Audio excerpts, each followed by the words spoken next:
I remember it like it was only yesterday.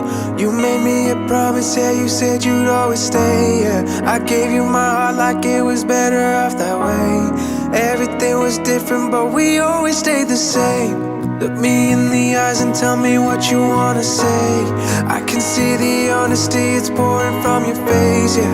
Never could replace, yeah. I just wanna stay. I'll give you the love that I know that you needed. I'll treat you the way you deserve to be treated. Can I say it loud?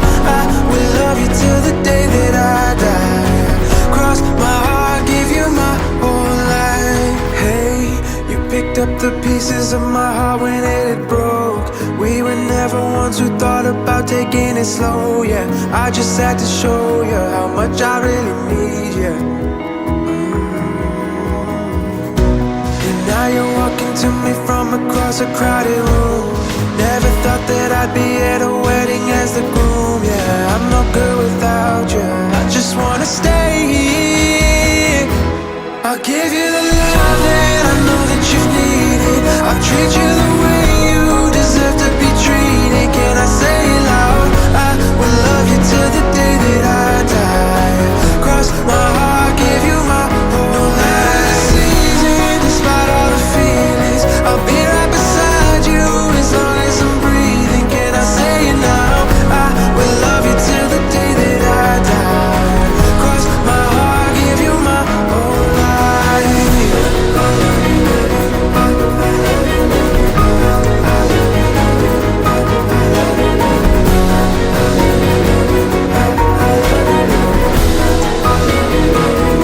I'll give you the love that I know that you need. I'll treat you the way you deserve to be treated. Ananda saya Nur Amira Syafiqah. Ingatlah, perkahwinan adalah satu amanah. Ini bukan hanya tentang cinta dan bahagia, tetapi juga tentang tanggungjawab dan kesetiaan. Jadilah isteri yang penyayang, sabar dan sentiasa mendukung apa jua yang suami lakukan. Alright?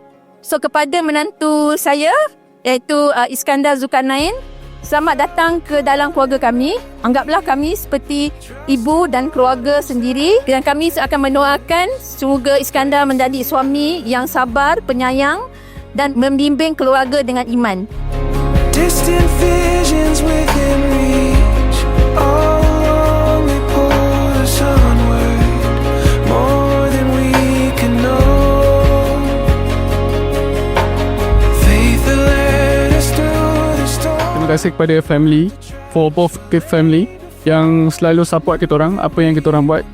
They never say no, even though hard decision, tapi they still make it up for us. Saya nak ucapkan ribuan terima kasih kepada semua yang hadir dan sudi memeriahkan majlis saya pada hari ini dan sudi menyambut dan meraihkan kebahagiaan kami berdua. Untuk keluarga, saya nak ucapkan ribuan terima kasih sebab selalu ada dengan kami throughout this wedding preparation. Hari ini bukan saja merupakan hari bahagia kami memulakan fasa baru dalam kehidupan, tapi juga merupakan hari lahir saya yang ke-24.